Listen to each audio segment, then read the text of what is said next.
Apa ada orang yang ingin punya catatannya buruk? Kita sepakat tidak ada. Kalau kita dapat laporan nilai, raport nilai, kita tidak ingin ada catatan negatif di sana. Itu raport dunia. Apalagi di hadapan Allah SWT. Karena nanti pun di akhirat kita akan disuguhkan di hadapan kita buku catatan amal kita. Ada catatan di sana. Pasti kita ingin catatannya adalah catatan terindah. Itu yang paling kita inginkan. Catatan terindah itu kita ingin baca nanti di hadapan Allah SWT tentang seluruh hidup kita. Ini kesempatan kita untuk membuat catatan terindah, terutama jelang Ramadan, agar catatan kita indah. Selamat datang di Ramadan Kalibrasi Rasa, tempatmu berinspirasi.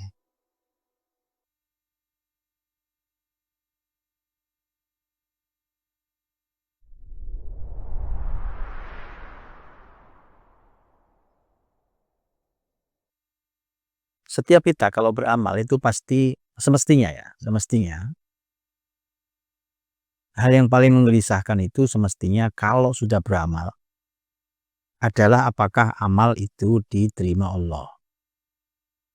Karena bayangkan kita lelah, kita capek, kita penat, kita berkorban, kita mengantuk, semua kita coba untuk lakukan sekuat tenaga. Tapi kalau ujungnya tidak diterima Allah, sangat rugi.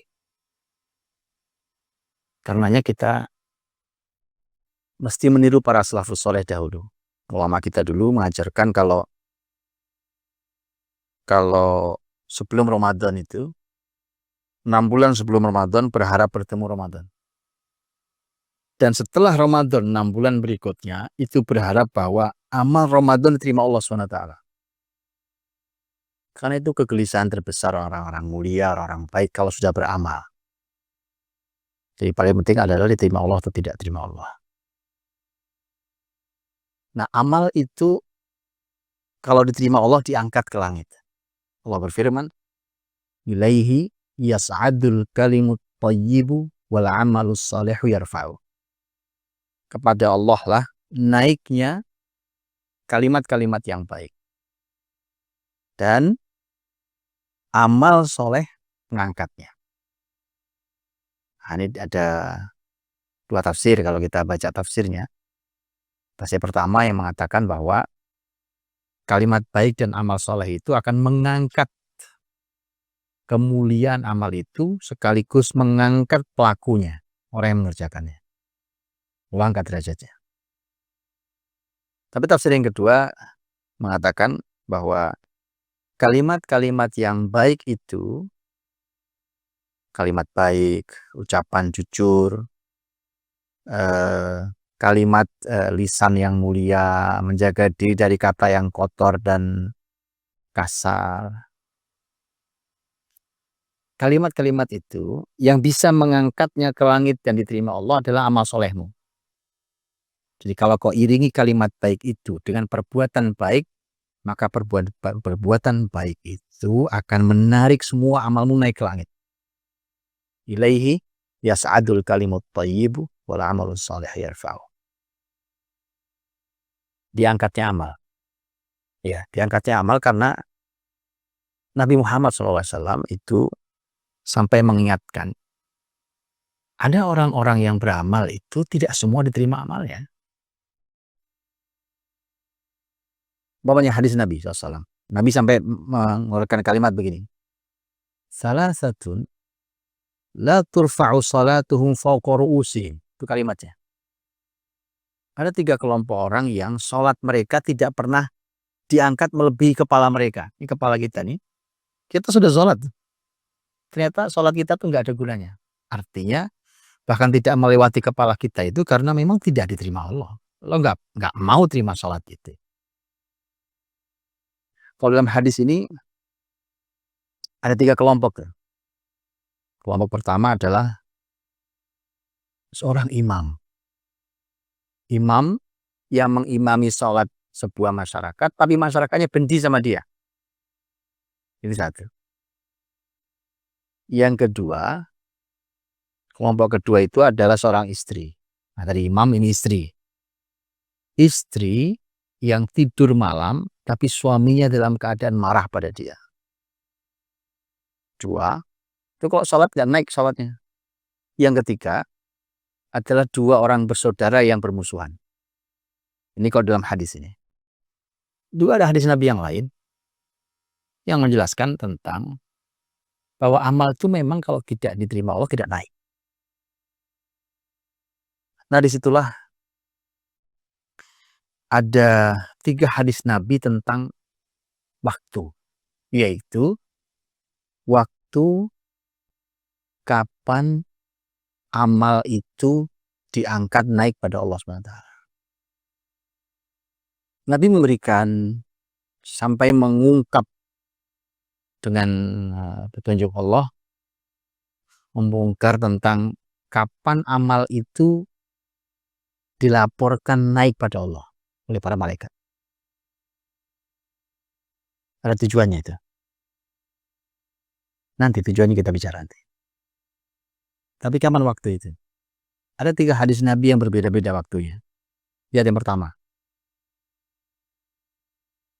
Nabi menjelaskan tentang hadis tentang bahwa Allah itu mengirimkan para malaikat ke bumi. Dan malaikat itu selalu berkumpul di 2 waktu sholat. Saat waktu subuh dan saat waktu asar. Berkumpul di situ malaikat.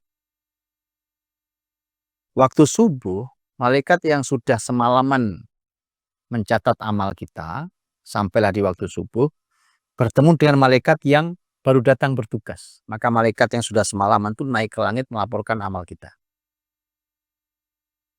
Nah, malaikat yang baru bertugas, dia bertugas seharian sampai waktu asar. Dan bertemu lagi dengan malaikat yang berikutnya.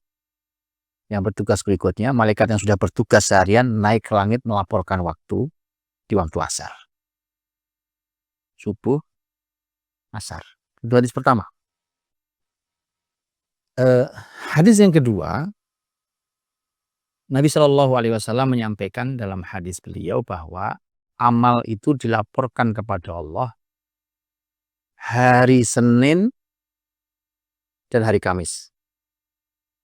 Kalau tadi waktu subuh dan asar, kalau ini hari Senin dan Kamis. Satu lagi, hadis Nabi SAW, ketika sahabat bertanya pada Nabi, Rasulullah, aku lihat engkau kalau puasa sunnah, tidak ada puasa sunnah yang paling banyak kau lakukan melebihi puasamu di bulan Sya'ban.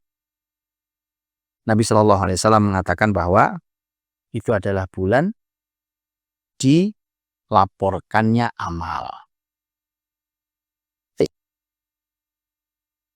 Nabi ketika menjelaskan 3 waktu itu, kita ulang waktunya ya. Asar, subuh dan asar, Senin dan Kamis, Sya'ban. 5 waktu. Waktu Nabi menyampaikan waktu-waktu ini, Nabi selalu menyampaikan tentang amal. Saat Nabi bicara tentang subuh dan asar, Nabi menjelaskan bahwa nanti Allah bertanya kepada para malaikat yang datang melaporkan, dan Allah lebih tahu tanpa bertanya. Kata Allah, bagaimana kau tinggalkan hamba-hambaku? Malaikat itu menjawab, ya Allah, kami datang mereka sholat, kami tinggalkan mereka juga sholat. Sholat.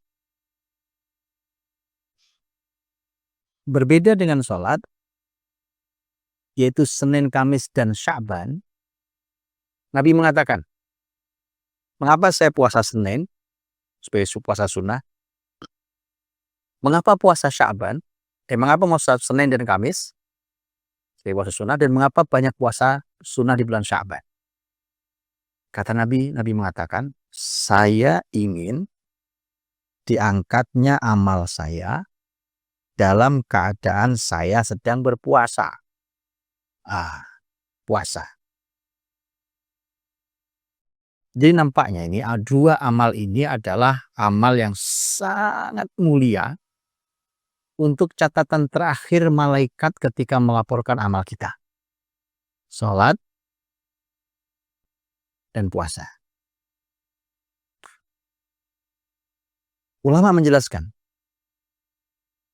Saya nukilkan kalimatnya, umpamanya kalimat Ibnu Qayyim rahimahullah ta'ala. Beliau punya hasyah terhadap Sunan Abi Dawud.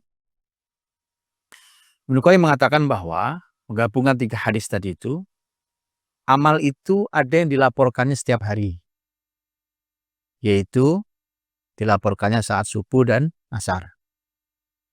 Ada laporan amal itu pekanan, dilaporkannya berarti Senin dan Kamis. Dan ada amal yang dilaporkannya tahunan, ada laporan amal tahunan, yaitu setiap bulan Sya'ban.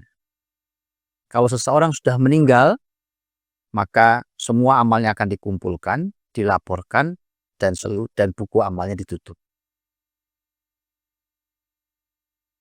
Itu tentang melaporkan amal. Amal kita dilaporkan di hadapan Allah SWT. Nabi sudah menyebutkan tentang sholat dan puasa. Amal yang seistimewa itu. Ini wajib kita perhatikan. Tentu semua kita ingin agar saat dilaporkan amal kita di hadapan Allah, mau itu laporan harian, atau laporan amal pekanan, atau laporan amal tahunan. Mau yang manapun, sampai nanti ditutupnya buku amal kita, mau laporan amal yang manapun, bukankah kita ingin laporannya semua baik? Seperti Nabi SAW yang mengatakan, aku ingin saat dilaporkan amalku, aku sedang berpuasa. Momentum Sya'ban adalah momentum istimewa. Momentum Senin dan Kamis adalah momentum istimewa. Dan momentum subuh dan asar adalah momentum istimewa. Agar apa? Agar catatan kita di hadapan Allah adalah catatan yang terindah. Untuk nanti kita buka kitab amal itu, kemudian kita tersenyum melihatnya, karena semua catatan kita adalah catatan yang terindah. Mari kita buat catatan terindah di sisi Allah Subhanahu wa Ta'ala untuk kita lihat nanti. Ini inspirasi saya, dan mana inspirasi